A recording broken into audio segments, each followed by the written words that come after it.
Ladies and gentlemen, welcome back to Satisfactory. I'm AxionEvolved, and we're back here in our factory. This is our little steel area that we made in the last episode, cranking out those pipes and those steel beams. But before we get into anything, if you guys haven't subscribed yet, hit that subscribe button. That way you know every time I upload new videos, you keep up to date on everything that's going on the channel. And with that, let's hop back into the episode. So if we look here, we've been producing a little bit. We've got some pipes built up. We've got some beams built up. But we're still kind of small time. This is like a small time operation that we need to kind of get going. So let's go take a look at the hub and see where we can go from here. So in here, if we look at tier 3, the only thing we have left really is the vehicular transport. And while I said before that I'm a little hesitant to incorporate vehicles, they might still be in future plans. So we're going to go and unlock this fairly soon. But what I'm really interested in is up here in tier 4. So we unlocked the steel last time. Naturally think, oh, let's get into advanced steel. However, and we could do that. We have the pipes and stuff. We could go pick those up and do this. It does give us quite a few things, and we will probably do that this episode. But in order to really get us there, we need to do Logistics Mark III. So I'm going to go get all the stuff for that and meet you guys back here. So we'll plop in the rest of the stuff that we need and send it on its way. Oh, that is awesome. I've never seen that before.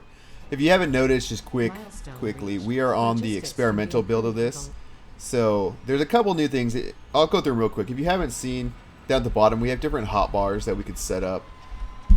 There's some other fixes I haven't read up completely in the patch notes. I'll put a link to the patch notes in the description. But the biggest one for me was the hotbars. And apparently that cool little animation from when we launched the pod, the little fist smacking. So that's pretty cool. However, with Logistics Mark III, let's take a look at what we got now. So, the main thing right here, conveyor belts. These are 270 lines, which are more than double the speed of what we had before. Stackable pipeline support is good too for when we start moving fluids around a lot. But there's an immediate upgrade that we can get from that. So, the Mark III belts use the steel beams that we made, and you notice we are taking things out so slowly into our resource sink. What we can do now is essentially upgrade all the belts, right? So we can make these all Mark II that feed into a Mark III, which actually I think this might be Mark II. Oh no, these are Mark I conveyor belts that goes into a Mark II. So yeah, we can definitely get stuff going into the sink faster, which will equate to more parts. And then, if we look down here, we could very easily replace these or overclock them to get more stuff out of it and use faster belts. Kind of the same thing we did over with our temporary coal plant. So a lot of stuff that we're going to be able to get into, but let's go back to the steel because that's where I really want to start working. Now, if you didn't catch the last episode, let me give you a quick recap of how we got this going. So right over here, we've got 3 normal coal nodes. Now, these are all, I think they give out 60 right now. Yeah, they're giving out 60 coal per minute right now. And I have that on 3 belts, of which we're only using 2. If we look over here, there is, I think it's right on the other side of that right there. So if we look right here, that's our steel factory. That is a pure iron node. So we have the ability to tap that, and we probably will in conjunction with the pure iron node we have right here. That's giving up 120 per minute right now. So my options are to either A, overclock that and use faster belts, or B, bring in the other pure line. I think just for simplicity's sake, I'll run an overclock on that because, well, I would need to overclock these as well, right? I think these are on Mark I belts. No, these are on Mark II belts. So I could conceivably get up to, what, 120 per minute on there? And then, because I think if I put a Mark II miner, that would give me 120 per minute. So those belts would be fine. But then I'd have more coal than I have iron. So what I think I'm going to do, I'm going to hook up to that other, or actually I'm going to look around to see what iron nodes I have other than these 2 and see if one might be a little bit easier for getting us back to the base. But then once we do that, we're going to expand out our steel factory.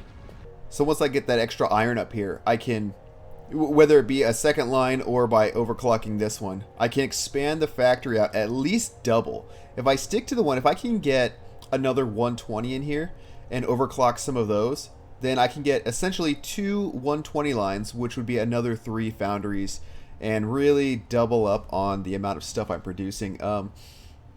The way the math kind of works out, there is I'm producing pipes faster than I'm producing the steel beams, so I might mess around to the amount of materials that I'm getting with overclocking to the point where I can have, I don't know, maybe because you can see with 120, the beams take 60 steel ingots per minute, whereas these pipe makers only take 30.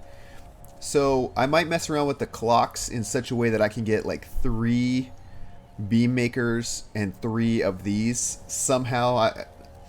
I'll play around with the math and kind of see how it works out, but I want to be making more steel beams because not only are these used for the belts themselves, like we use the steel beams to make the Mark III belts, but we use the steel beams later in encased industrial beams. So I'm going to go get this all figured out, and then I'll meet you guys back here. So we did some, we did a little bit around here. So now we've got, I put a miner on that pure iron node, and I have it running under the base. And I've added a new little floor on top of what we already have. So I've done a little bit of change there. So number one of our coal lines, I've taken that miner, overclocked it 200%, so now we're getting 120 items per minute going up to this new floor that we made. I've also brought over that iron that we ran, and it's coming up the lift right here. So I'm essentially going to do the exact same thing that I did down here, up on this floor above me, except I'm going to try to squeeze out 2 of the steel beam factories that are probably going to have to be underclocked, because I'll only have about 90, because I'm getting 120 steel ingots per minute. The pipe factories take 30 and the steel takes 60, right? So I'm going to take 30 and make another pipe factory, but make another 2 steel beams and underclock them to probably, I guess, 75% so that they're outputting 45 a minute. So I'm going to go get that going real quick. So everything's pretty much copied. We had a little interesting things we had to do. This not quite as clean as the first level, and there were some, honestly, there were some overclocking things that I forgot. These actually take 45 per minute, not 30, so that wasn't a clean number. So I have one on the end underclocked to account for 120, and kind of the same thing here. I have these 2 things, these 2 constructors underclocked to produce at I think 67% each of them, so that it takes 90 total per minute, or 45. Yeah, 45 is 90. But then, so the way I'm attaching these to my supply down here is with these elevators, and it's just not laid out super cleanly. So I had to kind of do some interesting little belt wiggling, which in the short term, it doesn't bother me that much, because this is going to be a temporary, you know, literally just create the item and move on type base. But when we do the main base somewhere off in that direction, we're going to make sure everything has like crisp 90s and everything's kind of flowing really nicely, because I'm not a fan of that, but I guess on the bright side, I'm not going to have to look at it that much. So next thing I need to do, though, I need to grab a bunch of these. I'm just going to take whatever I can. And I need to start upgrading belts wherever I can. So, like, got Mark IIs here, Mark IIs here. Okay, perfect. But now I want to run back to... Oh, wow, this is actually flowing nicely. We are getting plenty. Might be because we have a little bit of backup up there, but that'll fill up in no time. So let's run back to the, I guess, the main starter base and upgrade our resource sink. So I love getting these sweet, sweet tickets while I'm waiting for things. So what I'm going to do is I'm going to upgrade the amount of stuff that can actually come out of the, or come into the resource sink, right? So first things first, we need to update that. And then this needs to be a Mark III belt as well. But for these ones can get upgraded to Mark II belts, because now we have the throughput to handle it. So I'm going to go ahead and upgrade all of these. I'm still only going to feed it with 60s, but the actual travel belt can be 120s. Okay, so just by doing that, we've effectively doubled the amount of items we're throwing into the resource sink. Which, I mean, isn't a lot. If you look, let's go take a look. I don't know how many tickets it's built up. I haven't really ran the game too much since the last episode. Let me see here. So we got one ticket. I mean, it's nothing special, but you can see that we went from 1380 to more than 1380, 2200. So not quite 50% increase, but I think as it catches up, it'll get there. Yeah, you see it's starting to catch up. We'll kind of wait for that to normalize, but some other things I'm starting to notice, whoop, as I jump off. Looking at our production, let's get kind of a bird's eye view of what's going on over here.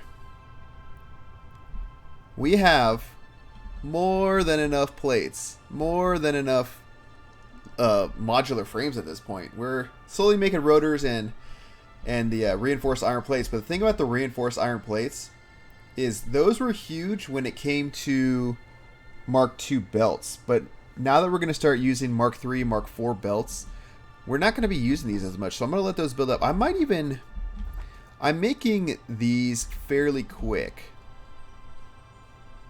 You know, honestly, this is probably when the main base gets built, I'm probably going to have something around this size that's just dedicated to making items for me to keep in my inventory, because you always need this kind of stuff, but when we're actually producing it in mass quantities for the main factory and for higher tier machines, this is not going to be enough. This is, we're going off of what?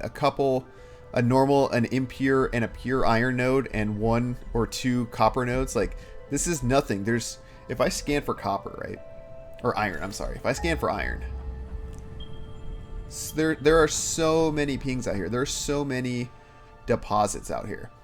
So letting this build up is kind of going to get us to the point where we can start figuring out, like, look, there's an iron node right there. There's another one over here I haven't even tapped yet. There's that one right there. So we're getting to the point now where we need to figure out, where is our main base going to be? So I'm thinking I'm going to go run over in this general direction. We'll kind of explore and see, what locales offer what. And this is kind of a good example of what I'm talking about. We're just right over here from the base, and here's 2 more iron nodes that we're not tapped into. Like I said, there's still another one, I think, right over here that we're not tapped into. I passed one. There's one there. There are so many nodes of basic material out in this desert that we are going to just, actually, we have a couple options. I'm toying around with the idea of making purpose-built factories. So, put a factory on a pure iron node, and just that's going to be iron plates, and one's going to be, find a copper node, that's copper sheets, so on and so forth. But I'm still a little bit undecided. So if you guys have any ideas or preferences, let me know down below in the comments. Look, 2 more iron nodes. I didn't even know these were here. Iron nodes, so many things. Copper, but this somewhere out in this general area, I'm debating putting just kind of like a massive base down for a number of reasons. Number one, maybe even slightly over here, but there's a couple criteria that have to be met. Number one, it has to be higher than the highest dune and the height of any kind of machinery we would put down here. So like the miners, right? So it needs to be, I don't know, the first floor probably needs to be just like quick eyeball, I don't know, like 5 to 8 foundations from maybe like 3 or 4 higher than where I am right now. So playing around with the height is something we can kind of figure out. But tapping into all of these nodes is definitely something that I want to do, because there's so much here that we can really kind of jumpstart our production. Like, we got limestone right there. I think there's some caterium up there somewhere, but let's keep exploring. Another option we have is getting a little bit closer to the water, or I guess at least using the water in some way. Water is used for quite a bit. I know that, like a power is using water right now. I know higher tiers of power also use the water, but let me see. Can we put water extractors in here? Is this not deep enough? Oh, that sucks. Alright, well maybe we won't be able to use this as a water source. But the view is phenomenal. We might be able to build, you know, like a little retreat somewhere up in there. You know, maybe put the hub up there or something, I don't know. Or at least build our base in such a way that we have a nice view of the waterfall, because it really does look awesome as the sun's going down. So let's keep exploring. So we're kind of back here in this little jungle area, which is, there's the waterfall right there, and our base is off in that direction. You can see the space elevator, and we got like limestone nodes up in here, so there's definitely resources out in this little jungle part that are worth grabbing. Power slugs everywhere. So the more I'm seeing this, the more I'm thinking I want to kind of build the base like right outside. You see how high that dune is right there. I want to be higher than that though. That's, speaking of the dune, you see the way that those sand particles are going over the dune. That's such a cool little detail that, you know, I haven't actually noticed before. I don't do a lot of exploring, which, side note, that's something else we really need to do. I need to go on a hard drive hunt. I need to just really kind of get a glimpse of, oh hello, of what's out there, you know. So as I'm exploring this jungle a little bit more, some terrifying discoveries. Number one, we got spiders, our first spiders. But number two, on a brighter side, pure sulfur node. So that's kind of cool. We're not that far off. The base is somewhere back over there. This is kind of the, if we were looking at the waterfall, this is the right side of that waterfall. So not a lot of space down in here in this little ravine. I think the best place to be, I think we're going to end up building our base, obviously, like out somewhere above the dunes. So over, I guess in between episodes, I'm going to kind of stock up on concrete for sure, because concrete, you know, all the concrete is what we're going to use to, oh man, look at this coal. Yeah, we're going to need a huge concrete stockpile to build the mega base. So I don't know. I don't know if it'll be kind of back this far. We have some coal nodes right here. I didn't even check the rarity. But like, you are normal. You know, in other words, strong steel candidates, steel production candidates. So, like I said, in between episodes, I'm gonna start building up the resources, and I'm gonna kind of try to settle on an area to start laying down the foundations for the big base. And you know, we're gonna need to be at least this high. I'll check that out soon. This looks to be close to the top of the dune area. Yeah, so at least this high, but probably more in this area right here. So with that, guys, I'm going to call this an episode. Thank you again so much for sticking with this. And, you know, this is kind of a random episode. We're kind of doing a lot in here, but it will eventually all end up working towards the larger goal, which is to get a huge base set up, a huge factory going, and really just stripping this planet of everything it has to offer. So with that, guys, if you're not subscribed, hit the subscribe button. If you thought the video was good, give me the thumbs up. Let me know how I'm doing. Let me know down below in the comments if I missed something or if I can do something better. And with that, guys, we'll see you in the next one.